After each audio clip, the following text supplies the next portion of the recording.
हनुमान् श्रीपदो वायुपुत्रो रुद्रो नघोजरः अमृत्यवीरवीरश्च ग्रामवासो जनाश्रयः धनदो निर्गुणः शूरो वीरो निधिपतिर्मुनिः पिङ्गाक्षो वरदो वाग्मी सीताशोकविनाशकः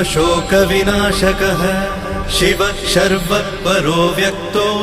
व्यक्ताव्यक्तो धराधरः पिङ्गकेशः पिङ्गरोमा